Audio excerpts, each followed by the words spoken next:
Oh, it's better. Halo semua, apa kabar kalian semua? Balik lagi cuy di channel Ceritamu. Jadi gue akan membawakan film yang bertema tentang birawati yang berjudul Elytra Wars. Film ini menceritakan sekumpulan birawati yang diam-diam memendam hasrat. Ada seorang tukang kebun cuy. Waduh, lalu apa yang terjadi nih pada situasi kebun? Daripada kita penasaran, langsung saja yuk kita tonton alur ceritanya cuy. Kita akan berfokus pada 3 orang birawati. Yang pertama namanya Fernanda, seorang birawati yang mempunyai darah tinggi lalu marah-marah. Dan ada Ginevra, teman dekatnya Fernanda. Dia ini tuh nurut banget sama apa yang dikatakan Fernanda. Kayaknya sih karena takut ya. Nah, yang terakhir ada Alexandra yang sangat cantik dan jago menyulap. Walaupun Alexandra ini suka sekali termenung bengong menatap jendela. Mereka semua dipimpin oleh Postur Tomasu dan suster kepala bernama Maria. Oke, di suatu hari ayah dari Alexandra datang nih ke biara ayahnya dan kemudian minta maaf karena dia tidak bisa membiayai pernikahan Alexandra. Hal ini membuat Alexandra harus menjadi birawati seumur hidup, yang dimana menjadi birawati bukanlah passion dari Alexandra. Alexandra pun bercerita kepada 2 temannya ini. Ia mendengar hal ini, Fernanda jadi emosian, langsung mencari pelampiasan dari amarahnya cuy. Mereka pun melampiaskan amarahnya yang mereka miliki pada seorang tukang kebun yang bernama Lucro. Dia yang lagi bekerja harus apes menjadi sasaran dari 3 orang birawati ini. Lucro pun cuma bisa pasrah dihabisi oleh mereka bertiga. Nah, karena udah nggak tahan lagi, Lucro pun memilih untuk mengundurkan diri dari biara ini. Cuit gaji nggak seberapa, tapi tekanan mentalnya cuy luar biasa. Dari sana cerita pun berpindah ke sebuah istana tinggal seorang raja bernama Bruno yang sedang memiliki masalah rumah tangga nih. Sama istrinya mereka sedang tidak harmonis. Nah, istri Raja Bruno bukanlah baikan, dia malah memilih untuk bermain sama pelayannya.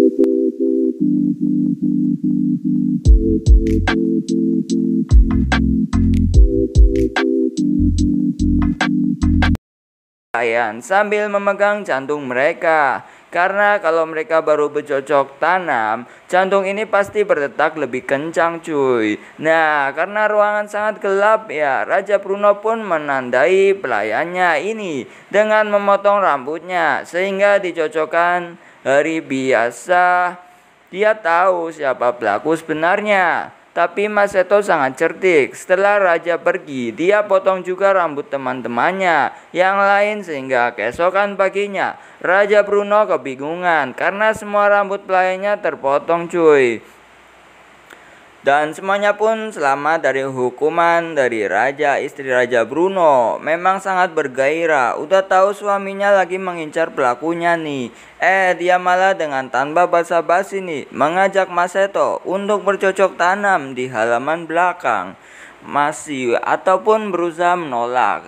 Tapi namanya lebih bergairah, dia pun cuma bisa pasrah gitu ya. Nah, aksi mereka berdua dilihat secara langsung nih sama Raja Bruno. Raja pun menyuruh pelayannya untuk menangkap Mase hidup-hidup. Masetto pun ia mau nggak mau diam dan kabur dari istana sampai bersembunyi di hutan. Di tengah hutan dia pun menyusuri jalan dan sampailah menemukan sebuah sungai. Di sungai ini dia bertemu dengan Pastor yang termasuk sedang kesusahan karena kain yang ia bawa hanyut terbawa arus sungai. Masa itu yang iba membantu Pastur termasuk dengan mengumpulkan semua kainnya.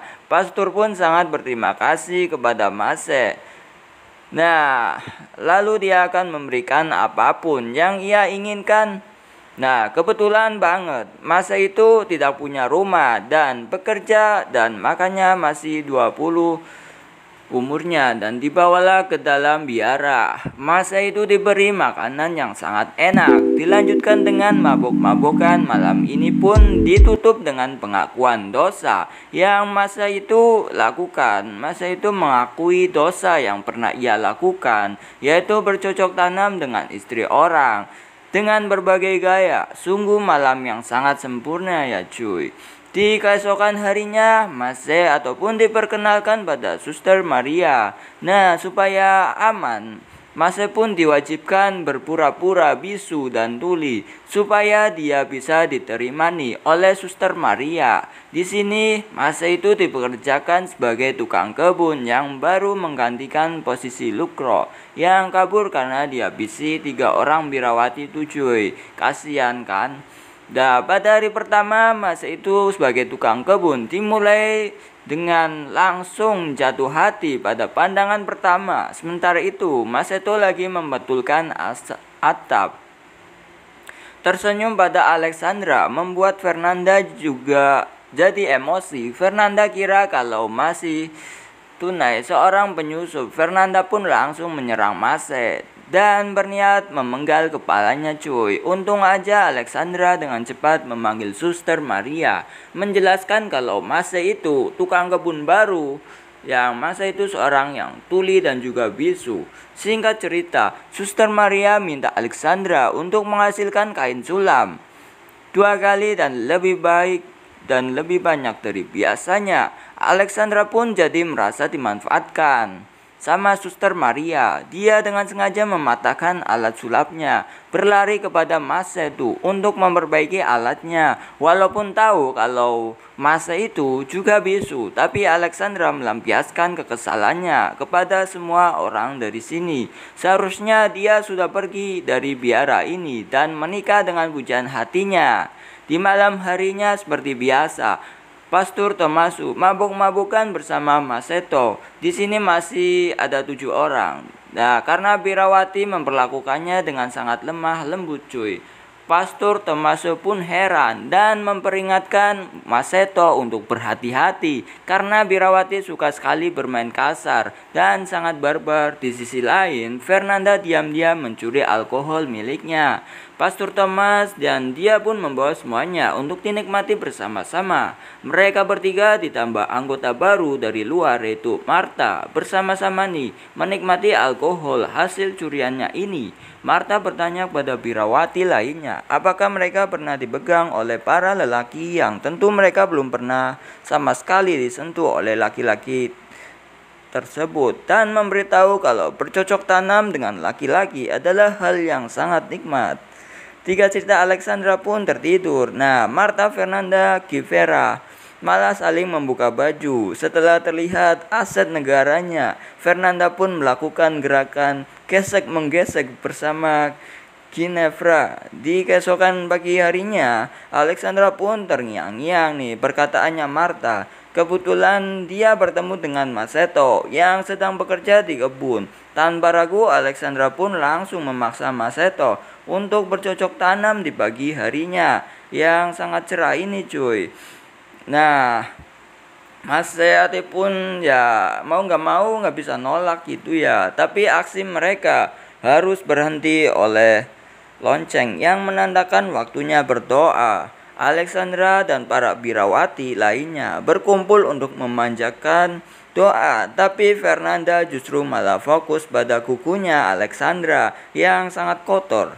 Fernanda mencurigai kalau Alexandra sudah di suatu nih di belakang dirinya. Nah, setelah berdoa, Fernanda bertemu dengan Martha di luar biara. Mereka pergi ke dalam hutan dan mengambil beberapa daun. Mereka teteskan ke mata mereka dan juga menyobek sedikit. Jadi mereka lalu luka darahnya mereka tampilkan ke pipinya diam-diam. Aksi nyeleneh mereka berdua ini diikuti oleh Givera. Dari sana mereka berdua pergi menuju gubuknya Maseto. Tanpa basa-basi, Fernanda pun mengancam Maseto untuk memberikan mereka asupan protein yang sangat lezat dan bergizi. Di sini Mase itu sama sekali tidak ada perlawanan ya guys. Masa itu hanya bisa meringis dan sepertinya sih menikmati. Ya, tetapi tiba-tiba Fernanda meninggalkan Mas Seto begitu saja. Keluar dari gubuk mereka langsung dihampiri oleh Ginevra. Nah, Ginevra menyatakan perasaannya pada Fernanda loh. Dan merasa sangat enak saat digesek cuy. Tapi Fernanda hanya tertawa karena apa yang ia lakukan hanya untuk bersenang-senang tanpa adanya perasaan. Hingga cerita Birawati kedatangan seorang tamu yaitu Uskup Bertoleme. Yang di sisi lain masih itu yang belum terpuaskan malah lanjut bercocok tanam sama Alexandra cuy. Di saat lagi enak-enak, tiba-tiba datanglah Birawati senior ke kamar mereka. Untungnya karena usia jadi Birawati itu tidak sadar kalau ada adegan bercocok tanam di kamar ini coy. Dan gak sampai di situ saja, tiba-tiba Uskup Bertolme yang datang dan menengok keadaan Alexandra. Dia pun hanya tersenyum malu sambil membetulkan penutup kepalanya yang berantakan. Di sisi lain, Ginevra yang patah hati karena cintanya bertepuk sebelah tangan malah jadi menggila. Dia pun mempraktekkan apa yang dilakukan Fernanda dan Marta tadi, tapi dengan dosis yang lebih banyak sehingga membuat dia tuh jadi menggila. Alexandra pun akhirnya mengetahui kalau Mas Seto hanya berpura-pura menjadi bisu dan tuli.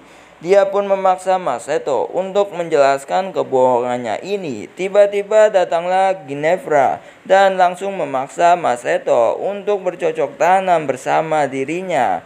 Yang baru saja dicelup dikit, Ginevra sadar kalau sepertinya nih lebih enak saat Fernanda gitu ya. Dia pun mencabut batangnya Mas Seto dan mengungkapkan kalau dia adalah seorang Yahudi. Tiba-tiba terdengar suara langkah kaki. Ginevra pun langsung bersembunyi di tempatnya Alexandra. Mereka pun terkaget-kaget loh, kok ada di sini? Ternyata yang datang adalah Fernanda. Seperti biasa ya cuy, datang-datang lalu menodong pakai pisau. Masa itu pun lagi-lagi hanya bisa pasrah kali ini. Masa itu dibawa pergi ke suatu tempat. Alexander dan Ginevra mengikuti kemana perginya Mas Seto dan Fernanda ini. Fernanda adalah seorang penyihir, begitu juga dengan Marta. Ternyata bangsa itu dibawa ke tengah hutan untuk digeledah, dipersembahkan digenjot rame-rame untuk dijadikan tumbal. Melihat masa itu akan dihabisi, Ginevra pun membuka pakaiannya dan bergabung bersama Fernanda dan kawan-kawan. Nah, saat masa itu ia akan disembelih. Dia pun akhirnya berbicara membuat semua orang menjadi kaget. Ternyata Mas Seto bukan seorang yang bisu dan tuli. Semuanya kaget, sedangkan Ginevra justru malah semakin bersemangat cuy. Dia pun berlari ke biara, membangunkan semua orang. Dia menceritakan semua rahasia kepada Uskup Bartolomeu. Menceritakan kalau Fernanda seorang penyihir dan menceritakan kalau masih itu tidak bisu dan tuli, dan juga menceritakan kalau Alexandra sudah digenjot oleh Mas Seto Alexandra. Benar-benar dikemas dan diproduksi dengan sangat menarik dan penuh plot twist. Ya, memang terkadang banyak rahasia yang disembunyikan oleh orang-orang di sekitar kita tanpa kita ketahui. Mereka semua menutup rapat-rapat semuanya.